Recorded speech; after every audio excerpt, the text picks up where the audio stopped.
This is Angelo Pizzolo, manager of the Oral History Program with the Battleship New Jersey in Camden, New Jersey.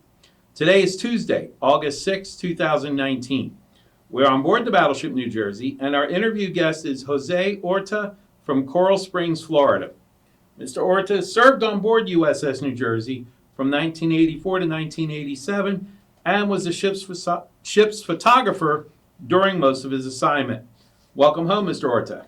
Thank you. What is your current age?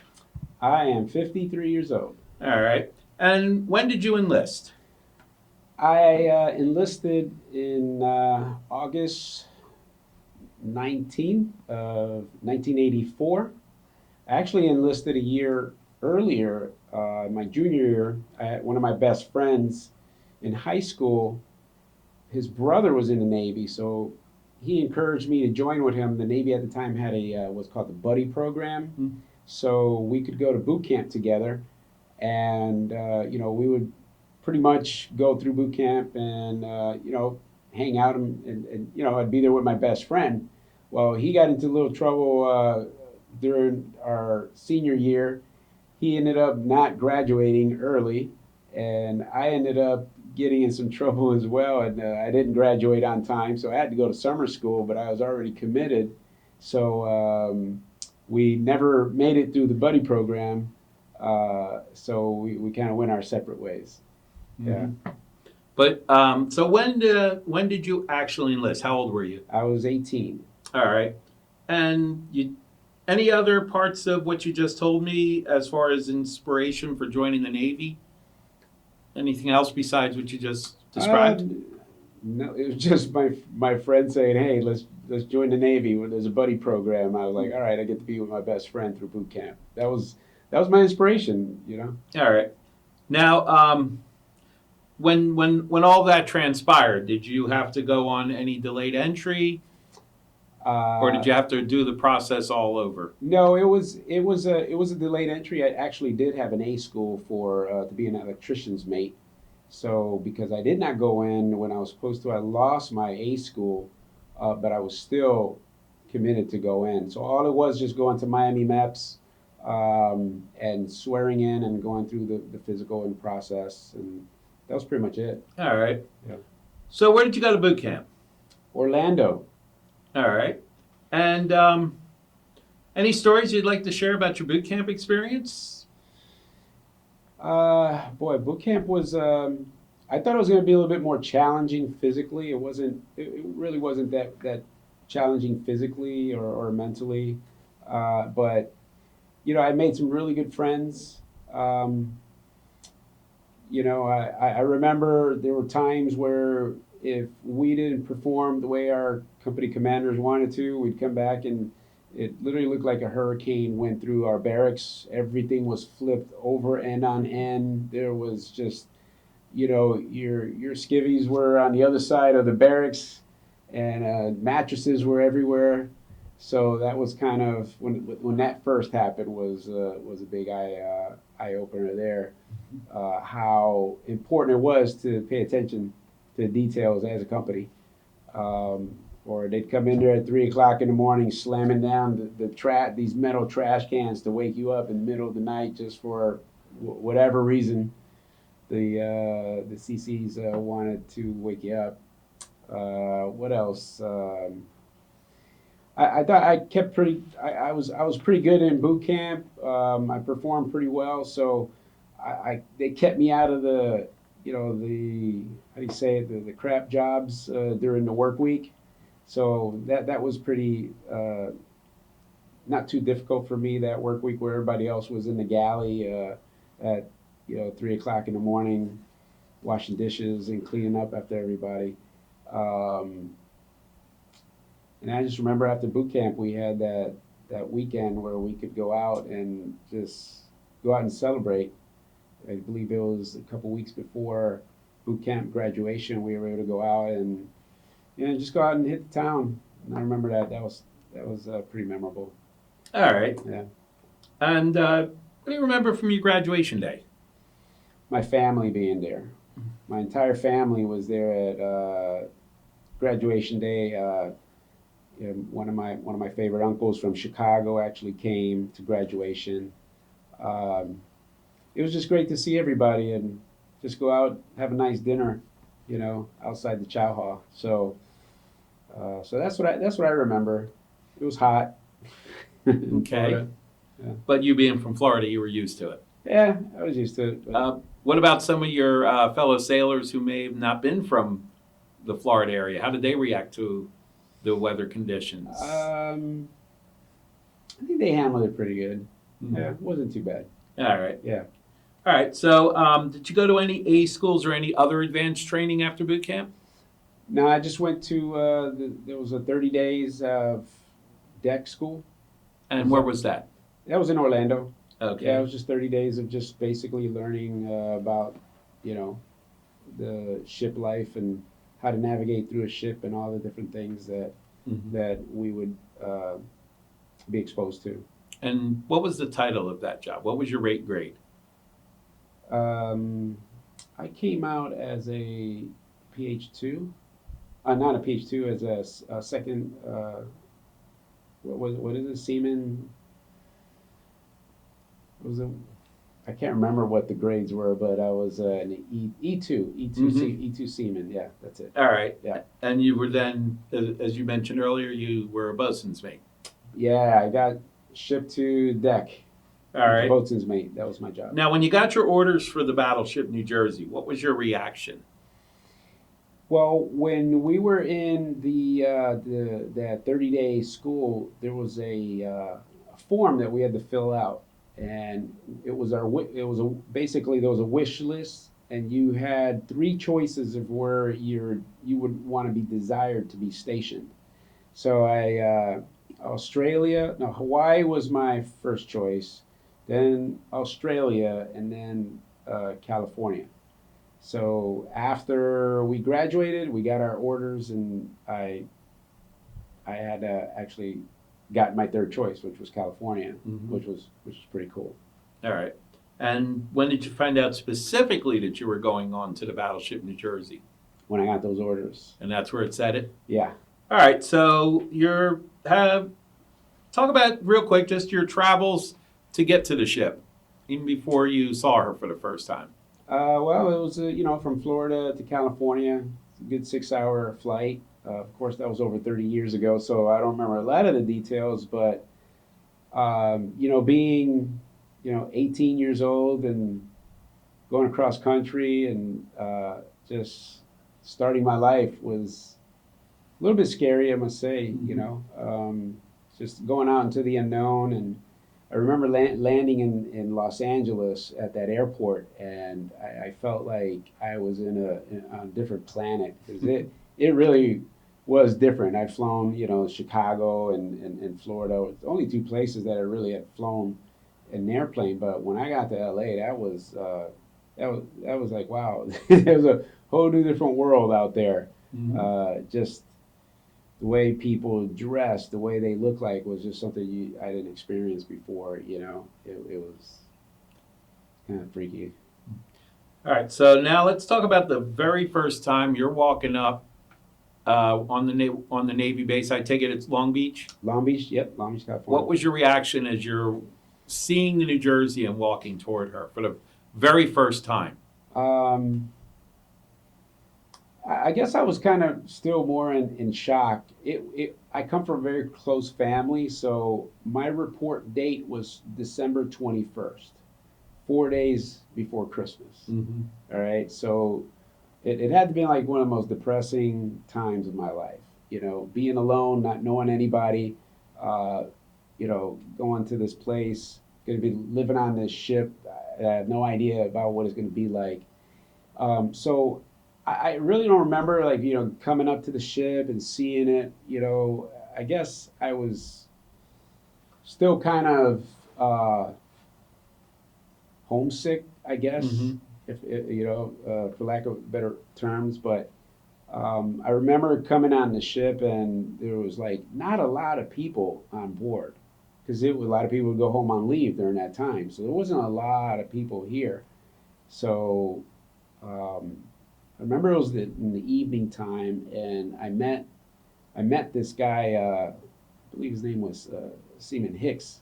Yeah, it was Hicks, and we just became friends right away. And he just took me by the hand and just kind of showed me the ropes, gave me a tour, showed me where everything was, and we hung out for the next 3 4 days, and and met another guy, Eduardo, and so the three of us were like, we just hung out Christmas. We ended up at Denny's and had a Christmas dinner at Denny's, the three of us. But that was my first few days, my experience coming on the ship. Yeah. All right. So talk about what it's like for everyday sailor life. Not so much your duties, because we're going to get to that Right. momentarily, but just your routine. Yeah. Well, it was like a 9 to 5 pretty much, but it wasn't 9 to 5. It was 7:30 to, I believe, 4 o'clock, which was knockoff. We had to muster, at our muster stations at by 7:30, and you had to report. Then you get your assignments.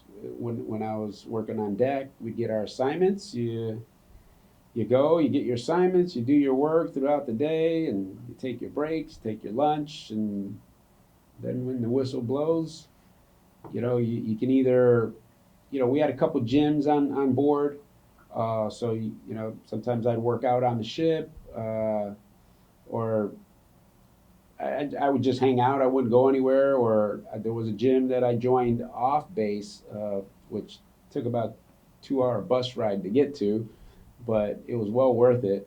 But typically we would wait, me and my buddies would wait till the mess hall opened up at, what time was it, like 4:30, and it closed at 6. So we'd be sure we got down there to eat by then, and then we'd go out and either go work out and go out to eat, or we go do laundry, because there was no laundry on board. You had to do your laundry off the ship, so you had to go out to town and carry these sacks of clothes on the buses and everything. Back then, you didn't think about it; you just did it. And then we'd come back, we'd bring our clothes back, and then we'd go back out and maybe go to a bar or go to a club or something like that, and and come home whenever you came home. Right. Now, are you describing the everyday life before when the New Jersey was in dock? That's when we were in dock, yeah. Okay. Yeah, everyday life in dock, yeah. Which What was about most of the time? What about after you got out to sea? What was the routine then? Because you couldn't drive to a gym. Correct, yeah. So what was your life at sea every day? That's basically the same thing you just described. Yeah, so basically, 7:30 you report, unless you had unless you have, of course, duty that day, and you had a watch that you had to perform, and those were about 4 hours, the watches. Knock off again was, whatever it was, I can't remember, 3:30, 4 o'clock at the time. And again, unless you had special assignments that you had to do. But yeah, you just hang out, write letters to your families and friends. Just say go eat, work out. While we were on the way, we had they would play movies on the television. We had 3 stations, so we'd watch movies. There was the news that was broadcasted every night, and that was pretty much it. Just hang out with your friends, and then just go to bed and start all over the next day. All right. What was your some of your watch stations? I was a radio. I was basically. I remember having to wear the radio headphones, and I had a walkie-talkie. That was my watch station. And what were you doing? What were you listening for? If we were underway, it was just you're just keeping your eye out on the water, on the coast, or just kind of reporting anything you see. So it could be anything. All right. What about general quarters? Where was your station? General quarters I was in the I remember it was down below, probably, I don't know, 4 or 5 decks down. I was in the magazine, the 5-inch magazine room. Oh, okay. So I was a radio man in the magazine room. All right. And so, sometimes that could last anywhere from 30 minutes to, I don't know, sometimes it felt like 3, 4 hours we were down there. Now, were you actually in the 5-inch magazine preparing to load it, or just near it? Yeah, we were down there with the actual projectiles. Okay. Yeah. And All right. And do you remember which mount you were feeding by chance? I don't remember which mount, no. Okay. Yeah. All right. Any other general quarters or watch stations besides those? That's the only one that I recall. All right. Yeah. So describe how you went from a bosun's mate to one of the ship's photographers, and how did you get to do that? Well, after being on deck for a little while, I said there's got to be a way out of this thing, because it was basically just, painting, shining brass buckles, and just cleaning the teak wood, just maintaining the ship. And I had done photography in high school for my entire time in high school, 4 years. So I was very, very familiar with the processing, the printing, black and white, color slides, just the whole 9 yards. And so I found out there were photographers on board. So I said, well, let me go up there, talk to these guys, and see if they could use another photographer. Well, just so happened that there was actually 3 billets for photographers on board, and only 2 of them were filled. So 1 was available. So I went up there. I met PH2 Rick Saforza and PH3 Barry Orzel. Fantastic guys, photographers, and we hit it off just right away.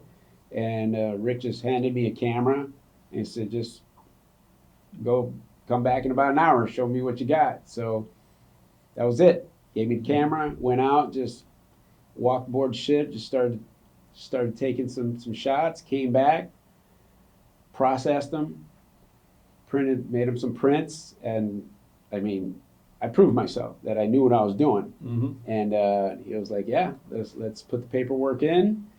And I can't remember if it was maybe a month or 2, whatever, but I got the approval through the chief and so forth, whoever the line of command it had to go through. And I got approved, and I struck out of deck and on my way to be with the photographers. So that was quite amazing time. So what are the routine duties of the ship photographer? Boy, you name it. Everything that goes on the ship needs to be documented. Okay, needs to be archived, kind of like this interview right now. Mm-hmm. But from the dignitaries, the many dignitaries that came on board, I had to be right there at the quarterdeck. As soon as they were crossing that quarterdeck, shaking the captain's hand, I had to be right there, taking those pictures. And there were many. The captain had his the parties, or the whatever they had with any kind of celebration that was going on. Sailors who were getting awards. If someone reported slander on the wall, they wanted pictures of that. Unfortunately, we had a couple deaths on the ship while I was here. One of them, I was assigned to take pictures of. So you name it, they wanted it documented. So that was pretty much, our duties. When we fired the salvos, the 9-gun salvos, we had smokers one time on the deck. So all of this was they wanted documented. So we had to be out there with our cameras, take pictures. All right. During your time on the New Jersey, did you get to photograph any VIPs of any sort? And do you remember who they were? No, I don't. Just the dignitaries, like I said, diplomats, or other Navy officers who came on board that were invited to tour the ship. So I don't remember any names, but those I mean that's pretty much it. All right. Yeah. What about other subjects or events that you get to photograph on board? There was a movie that they were filming. They used the New Jersey, and I believe it was disguised as the USS Baltimore. Don't quote me, I can't remember. I think it was the USS Baltimore at the time, and Harry Belafonte was one of the actors, along with another famous actor. I can't remember his name. Mm-hmm. I have the photos at home, but that was so all the sailors were dressed in outfits of that time, and actually a lot of my friends were extras. So I guess this movie was set back in like the 1940s or something like that, but it was really old time Navy. So that was really really interesting. Mm-hmm. Yeah. All right. Now, did you have any encounters with the Soviet military? And if so, were there any that stood out? Did you ever have to do photography of that type? There was only once where we were doing our Westpac and we cruised through the it was called the Sea of Okoski, something like that. So we got pretty close to Russia, but we were just kind of like just cruising the area. There was some landmass, but I can't remember what it was. But as far as Russia, that's probably as close as I got. But Mm-hmm. no dignitaries or nothing like that I can remember. Right. What about encounters with any of their military planes or ships? No, Nothing never. close? No, nothing close. All right. All right, so let's switch gears a little bit. Let's talk about some of your ports of call. What are some of your ports of call? What was your favorite? What others stood out, and why? Definitely two of my favorites were Hawaii and San Francisco. Those were two of my favorite ports of call. Seattle was another one, very interesting. Met some really cool people there. But doing the Westpac, we went overseas. So Korea, we went to Korea, Incheon, Busan, Thailand, Bangkok, Pattaya Beach. Went to the Philippines, Olongapo. Gosh, where else? Actually went to Hong Kong. Yeah, I think that was pretty much it. Mm-hmm. Now, what about travels through the Panama Canal? Did you get to witness those, and were you on the deck? No, did not. All right. Did not get to cross the equator. All right, and you mentioned earlier that you are still a polywog, correct? I am, yeah. So, was there plans to cross the equator while you were on board at any time? There was no plans, no. It was talked about, like, what would happen and all of this. Of course, the guys who did go through it wanted us to do it, but it was never I don't think it was ever in the plans to do it. Okay. Now, along with your duties as a photographer and other sailor duties, you also had a couple extracurricular activities. You said you played in the band. Yeah. Go ahead and describe what that was like and what instruments you played. Okay. So one day I'm working out on one of the ship's gyms, and right next to the gym was where the ship's jazz band was practicing. So, I'm there after my workout. I come out and they're in there and they're playing "Smooth Operator" by Sade. I remember the song. So I go in there and this guy playing the saxophone, and the bass player, the drummer, and all that. So I go in there and there was some congas there, and I just sat down and I just grabbed them and I just started playing, and it was like I had been practicing with these guys for for months. Mm-hmm. And the guy invited me, hey, do you want to be part of our band? We could use you. And I was like, yeah, sure. So that was my audition. Really, I just went in there and I just grabbed the congas and started playing. So, but that was fun. We played for the parties on the ship. We played for the captain, a couple of his parties that they had on board. So that was fun. All right. You also were involved in one of the battleship sports teams? Yeah, played softball. All And, right. unfortunately, got injured, a knee injury early on. So, well, actually, it wasn't because I didn't play until later. I didn't find out about the team until later. Mhm. So,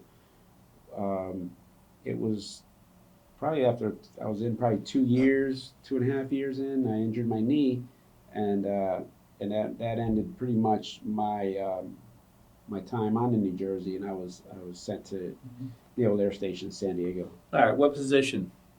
third base. Okay. All right. So circling back, let's talk about the commanding officers. Did you ever have any interactions with Captain Milligan or Captain Glenn? And what, if you remember, was a difference in their command style, even if you didn't meet them? I don't really remember. I did, I had more interaction with Captain Glenn because that's when I became a photographer. So I literally would shadow him around the ship as he gave his tours, and when he had his parties. So obviously he was the main focus. So, but never really spoke to him. When I ranked to PH3. We had a photo op with him, at that time, but that was pretty much it. Nothing Yeah. more.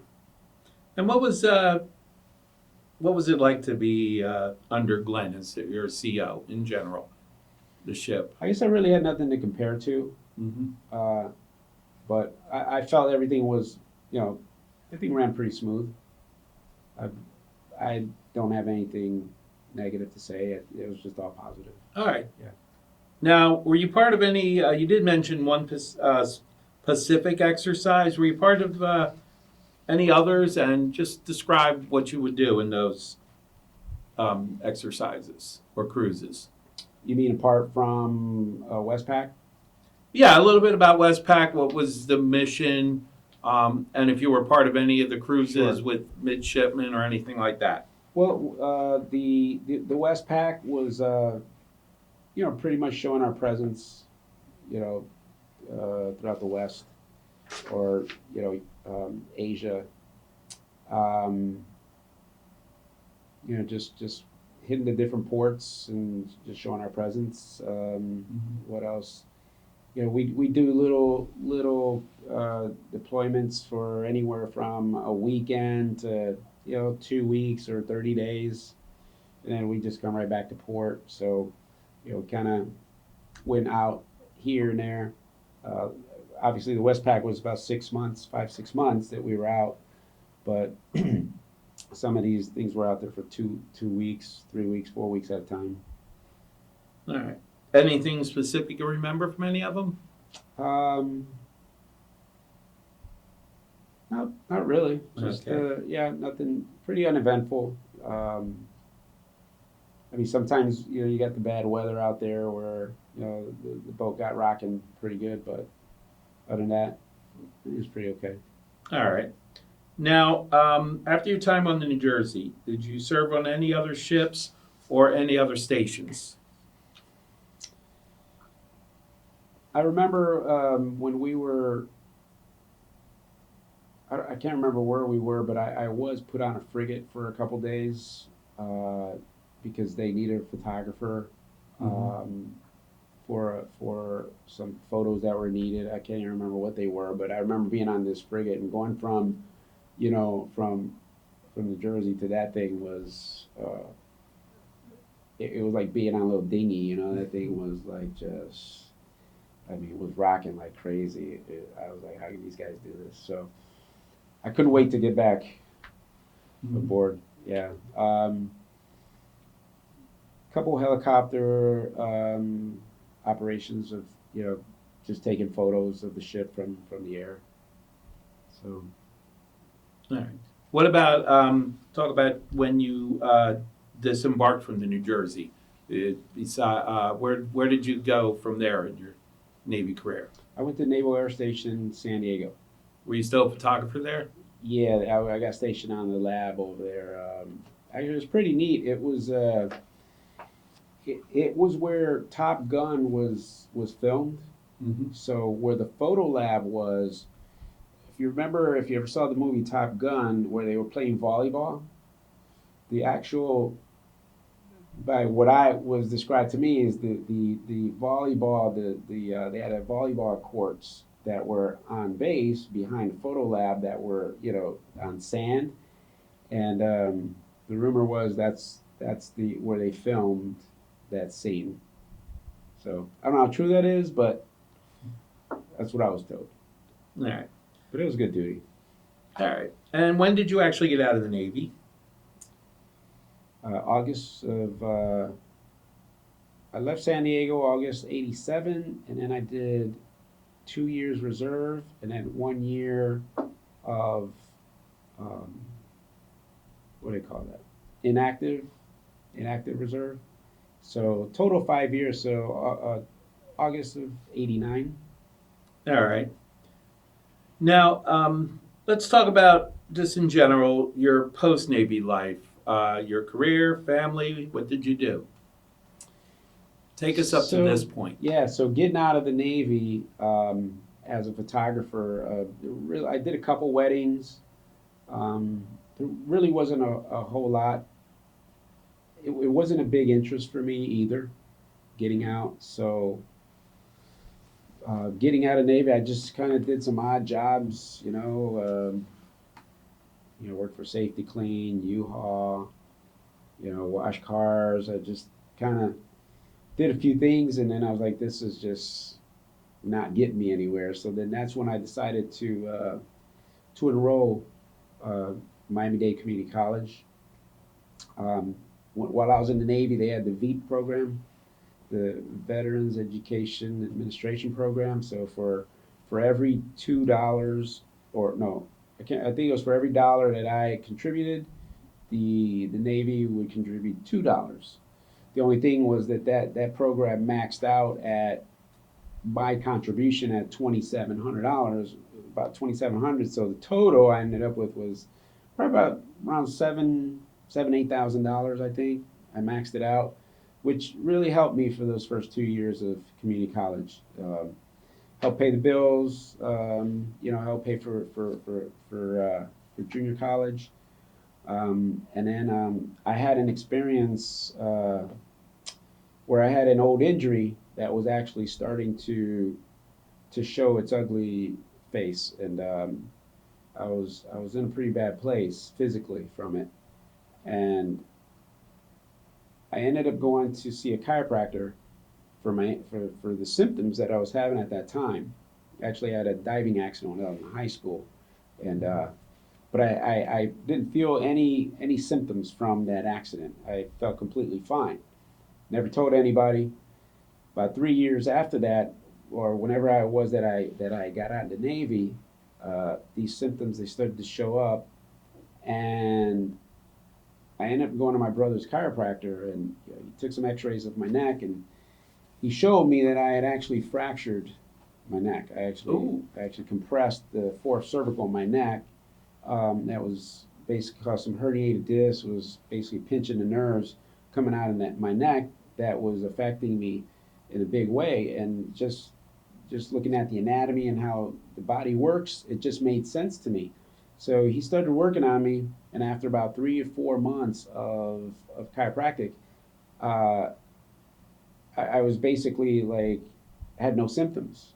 I was back to working out. I was sleeping well. I just felt like I had my strength back. And so that was a turning point where I decided that I needed to decide on a career. I was finishing up my 2 years of junior college.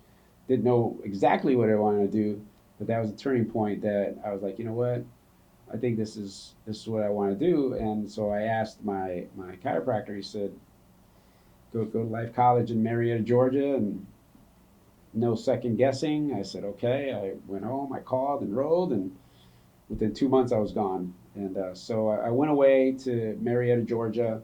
I went to Life University, Life College at the time, and that's where I studied did my undergraduate studies in nutrition, and that's where I got my doctorate in chiropractic. And so after I graduated from chiropractic school, I ended up staying in the greater Atlanta area, a town called Ackworth, which is north of Atlanta. Practiced there for about 4 years with a friend of mine. We had a practice together. And then after 4 years, it was just things started changing in my life.